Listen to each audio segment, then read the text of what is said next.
নীলফামারীর উত্তরা রপ্তানি প্রক্রিয়াকরণ অঞ্চলে EPZ evergreen products factory BD লিমিটেডের শ্রমিকদের টানা আন্দোলনের প্রেক্ষাপটে 4 দিন ধরে উত্তেজনা বিরাজ করছে।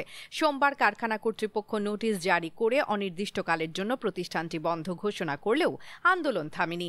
মঙ্গলবার সকালে শ্রমিকদের সঙ্গে আইনশৃঙ্খলা রক্ষাকারী বাহিনীর সংঘর্ষে এলাকা রণক্ষেত্রে পরিণত হয়। এতে নিহত হন 20 বছর বয়সী শ্রমিক হাবিব ইসলাম, যিনি ইপিজেডের ইকো কোম্পানিতে কর্মরত ছিলেন। তিনি নীলফামারী সদর উপজেলার সঙ্গলসী ইউনিয়নের কাজিরহাট গ্রামের বাসিন্দা। সংঘর্ষে আরও 8 জন শ্রমিক আহত হন, যাদের কয়েকজনকে নীলফামারীর 250 শয্যা বিশিষ্ট জেনারেল হাসপাতালে ভর্তি করা হয়েছে। সকালে শ্রমিকরা ইপিজেড এলাকার বিভিন্ন সড়কে অবস্থান নিলে পুলিশ ও সেনাবাহিনীর সঙ্গে ধাওয়া পাল্টা ধাওয়া, টিয়ার শেল নিক্ষেপ ও ইট পাটকেল ছোড়ার ঘটনা ঘটে। এতে আশেপাশের দোকানপাট বন্ধ হয়ে যায় এবং সাধারণ মানুষ এলাকা ছেড়ে চলে যায়। কারখানা কর্তৃপক্ষের নোটিশে জানানো হয়, টানা আন্দোলনে উৎপাদন ব্যাহত হওয়ায় ব্যাপক ক্ষতির আশঙ্কা তৈরি হয়েছে।